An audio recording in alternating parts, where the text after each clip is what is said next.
नमस्कार साथियों, आकाशवाणी के स्टूडियो से। चलिए, बाद में विविध भारती के स्टूडियो से भी हम लेकर प्रस्तुत हो जाएंगे अपनी यात्रा के संस्मरण, अपने अनुभव। जी हाँ, रेणु चतुर्वेदी यानी कि जिसे आपने प्यारी बुआ बना दिया और इतनी लोकप्रियता दी, और इस कार्यक्रम को खास तौर से ये जो आकाशवाणी के स्टूडियो से की बातचीत है, इसे आप पसंद कर रहे हैं, इसके लिए बहुत बहुत धन्यवाद। चलिए बात करते हैं। जैसा कि हमने कहा था कि महिलाओं और बच्चों का कार्यक्रम हमें प्रारंभिक दौर में मिला था, हम उसके प्रभारी रहे। बच्चों के कार्यक्रम की रिकॉर्डिंग की बात बताते हैं आपको कि दीदी भैया और कभी 2 बच्चे या कभी 1 बच्चा बाल कलाकार जो स्वर परीक्षा उत्तीर्ण करके हमारे पास होता था, उसे हम अनुबंधित करते हैं और वो पूरे कार्यक्रम का संचालन करते हैं। 45 मिनट की जो अवधि होती है, बाल जगत कार्यक्रम था जिसका नाम बाल जगत था, बच्चों का कार्यक्रम, और अच्छी खासी अवधि होती है। तो उसमें गीत होते हैं बच्चों की प्रस्तुति होती है, विशेषज्ञ आते हैं। इन सब का चुनाव करना कि कौन सा मौसम चल रहा है, कौन सा तीज त्यौहार है, किसके बारे में बताना है, बच्चों को किस तरह से बताना है, कौन विशेषज्ञ होगा, ये सब होती है हमारी जिम्मेदारी।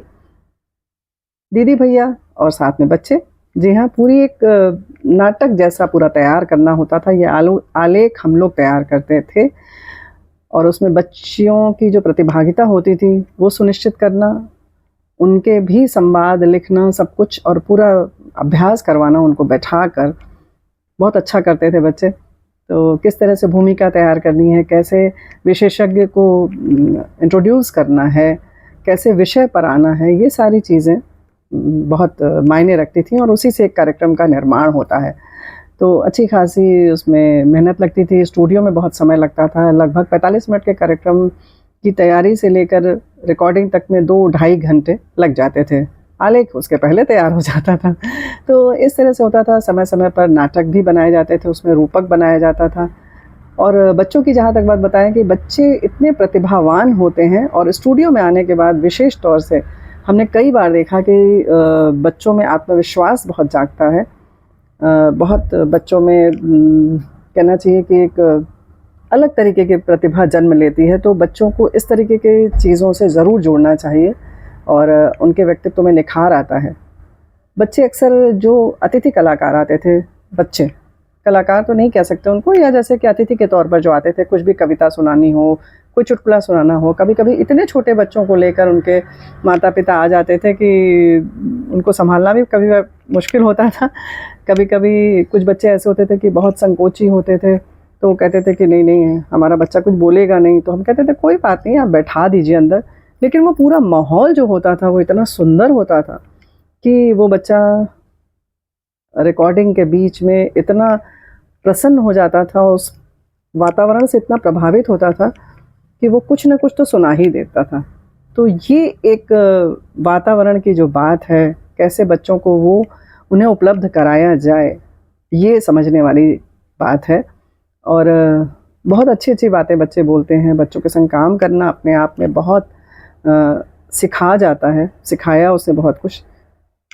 और बच्चों में जो हम लोग उसके बाद क्या करते थे कि ये तो कार्यक्रम होता था जो कि 365 दिन होता था, यानी कि हफ्ते में वैसे तो 1 दिन होता था, लेकिन 14 नवंबर के लिए जो विशेष तैयारी होती थी वो ये होती थी कि 14 नवंबर को हम लोग मंच प्रस्तुति करते थे। लेकिन 14 नवंबर को नहीं करते थे क्योंकि ये रेडियो है, रेडियो पर दिखा नहीं सकते। तो हम लोग 14 नवंबर से पहले 5 दिन पहले, 6 दिन पहले मंच प्रस्तुति बच्चों की करवाते थे और उसकी रिकॉर्डिंग हम 14 नवंबर को प्रसारित करते थे। विशेष चंक लिया जाता था 1 घंटे का, और उसमें वो जो मंच प्रस्तुति होती थी उसकी रिकॉर्डिंग जो होती थी वो हम लोग प्रसारित करते थे। पहले कुछ नियम जो थे उनका हम लोग ज़्यादा पालन करते थे, इतनी छूट हमें नहीं मिलती थी। तो उसमें ये होता था कि बच्चे ही गाना गाएं, या अगर शिक्षक भी गा रहे हैं तो साथ में बच्चे अवश्य गाएं, क्योंकि प्रसारित जो होना है वो बहुत महत्वपूर्ण है।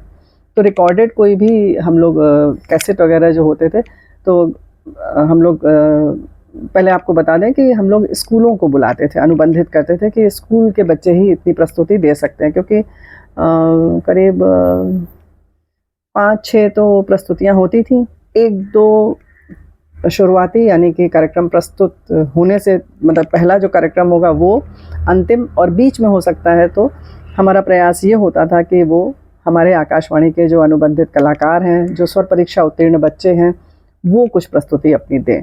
तो कुछ तो स्वर परीक्षा के लिए होते थे, कुछ गायन वादन के लिए भी स्वर परीक्षा बच्चों की होती है। तो वो भी बड़ा मतलब बच्चों में किस तरह से प्रतिभा हो और कैसे उनकी प्रयोग किया जाए, उनको कैसे मंच मिले, कोई प्लेटफॉर्म मिले, ये सब आकाशवाणी देता है। तो उसमें फिर हम लोग करते थे। तो स्कूल के जो बच्चे होते थे तो भाई उस समय तक कैसेट वगैरह पर बच्चे डांस कर लेते थे, उनके स्कूल का जो कार्यक्रम होता था। तो हम लोगों को बड़ी मशक्क़त करनी पड़ती थी कि टीचर से कहना पड़ता था कि भाई ये तो नहीं चलेगा, ये बच्चों से गवाइए। तो कई बार क्या हर बार विद्यालय का बड़ा सहयोग मिला और उन लोगों ने फिर पूरा तैयार करवाया। और क्योंकि हम कहते थे हमारे लिए तो प्रसारण बहुत महत्वपूर्ण है, तो इस तरह से करते थे हम लोग। कहीं कहीं लगता था कि चूँकि हम लोग पैसे नहीं लेते थे स्कूल से, बल्कि हम देते थे कुछ फ़ीस, या जो हमारे जो आकाशवाणी के जो कलाकार होते थे उनसे हम कोई पैसे नहीं लेते थे। फिर लगता था कि कैसे एक रंग का कपड़ा पहनाएं, कुछ करें, तो बड़ी रेस्ट्रिक्शंस थे, यानी बंधन बहुत था और नियम में हम इतने बंधे थे। लेकिन फिर भी हमने लगभग 1993 से लेकर 98-99 तक प्रति वर्ष 7 वर्ष तक लगातार हर वर्ष कार्यक्रम मंच प्रस्तुति करवाई और बच्चों से ही मंच संचालन भी करवाते थे। मेहनत पड़ती थी लेकिन बड़ा अच्छा लगता था। और एक लंबी उस पर भी यादें हैं, किस तरह से बच्चे तैयार होते थे, क्या क्या दिक्कतें कभी कभी हो जाती थी कभी कभी बहुत आनंद आता था। रिहर्सल जब चलती थी तो करीब रात का 8-9 बज जाता था ऑफिस में भी। अब लगता था कि बच्चे भूखे होंगे, तो कभी कभी उनके लिए नाश्ता हम लोग अपने व्यक्तिगत पैसे से मंगवा लेते थे कि भाई चलो कुछ केला वगैरह मंगवा लिया, कभी समोसा आदि मंगवा लिया। बच्चों को खिलाते पिलाते मस्ती के साथ इस तरह से कार्यक्रम तैयार किया जाता था और एक अच्छा अनुभव रहा बच्चों के कार्यक्रम के लिए विशेष तौर से। चलिए आगे की बातचीत फिर कभी बताएंगे अगले एपिसोड में, यही तो हम कह रहे हैं जी हाँ, आप और क्या सुनना चाहते हैं अवश्य बताइएगा। आपने कौन सा कार्यक्रम सुना हमारा? लेकिन हाँ, आपको बता दें कि बच्चों के कार्यक्रम में हमारा स्वर नहीं होता था। उसमें दीदी भैया हमारे जो वरिष्ठ उद्घोषिका हमारे साथ थी सुषमा श्रीवास्तव जी, वो बनती थी। भैया में बहुत सारे और लोग अनुबंधित किए जाते थे जो स्वर परीक्षा उत्तीर्ण होते थे, सब ऑडिशन पास होते थे, बच्चे भी। और हमने जैसा बताया कि संवाद के लिए बच्चे होते थे, यानी कि संचालन के लिए। उसके साथ साथ जो बच्चे गाने में, एक बच्चा बांसुरी में था स्वर परीक्षा उत्तीर्ण, ऐसे ही गायन वादन में होते थे, जिसकी जैसी प्रतिभा होती थी उनको अनुबंधित किया जाता था। तो आकाशवाणी वो मंच है जो इस तरह के अवसर प्रदान करता है और इसका लाभ बहुत सारे लोग उठा रहे हैं, आगे उठाते रहें। इस कामना के साथ आज की बात को यहीं विराम देते हैं। फिर मिलेंगे और अच्छी अच्छी बातें लेकर। नमस्कार।